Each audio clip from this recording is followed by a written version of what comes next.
Praise the lord. బాగున్నారా? మీ అందరి క్షేమ నిమిత్తమై ప్రతిదినం ప్రార్థిస్తుంటున్నాను.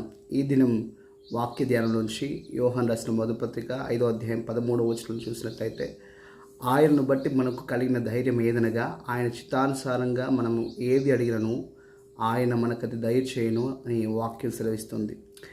మనం ప్రార్థిస్తున్నప్పుడు మనం ఆ ప్రార్థనలో నుంచి దేవుని యొక్క జవాబును పొందుకోవాలంటే మన ప్రార్థన వాక్యానుసారమైనదే ఉండాలి.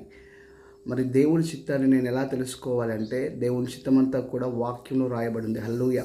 వాక్యం ఉంటున్నటువంటి మరొక మాట మనం గమనించినట్లయితే, లోకము దాని ఆశలు గతించిపోవును, కానీ దేవుని చిత్తము చేయవాడు నిరంతరము నిలుచును. హల్లెలూయా.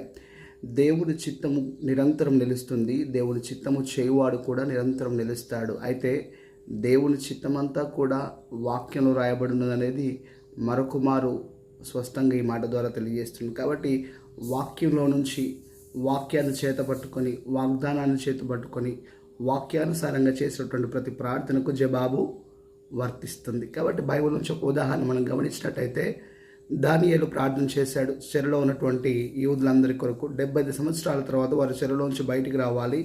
ఆ విషయాన్ని ధర్మశాస్త్రంలో గ్రహించినటువంటి దానియేలు ఆ మాటను ఎత్తిపెట్టి ప్రార్థన చేశాడు. అయితే దానియేలు ప్రార్థనకు దేవుడు జవాబిచ్చాడు. మరి దానియేలు ఆ విషయాన్ని ఎలా తెలుసుకున్నాడు అంటే, ధర్మశాస్త్రం నుంచి చూసి తెలుసుకున్నాడు. కాబట్టి ఈరోజు నువ్వు వెళ్తున్నట్టు సమస్యలు గుండా, నువ్వు వెళ్తున్నటువంటి ఇబ్బందుల గుండా, నువ్వు వెళ్తున్నటువంటి ఇక్కట్ల గుండా వాటన్నిటికీ పరిష్కారం ఉంది. ఆ పరిష్కారం వాక్యంలో ఉంది.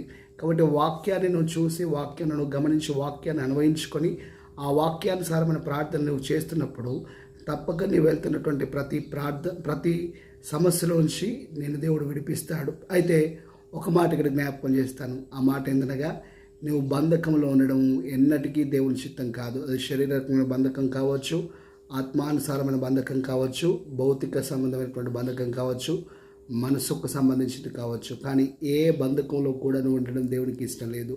ఆ బంధకాల నుంచి విడిపించడానికి ఆయన పరమును విడిచి భూమి మీదకి వచ్చి తన ప్రాణం అర్పించి మరణించి మృతి పొంది తిరిగి లేచాడు. మన దేవుడు నేటికి సజీవుడు, యుగ యుగాలకు సజీవుడు. మనం ఆరాధిస్తున్న దేవుడు ఎన్నటికీ సజీవుడు. హల్లెలూయా. దేవుడి మాటలు దీవించడం గాక. అయితే మీ ప్రార్థన విన్నపాలను తెలియజేయాలనుకుంటే కామెంట్ బాక్స్లో కింద మీ ప్రేయర్ రిక్వెస్ట్ను తెప్పండి. మీకు తప్పకుండా ప్రార్థన చేస్తాము.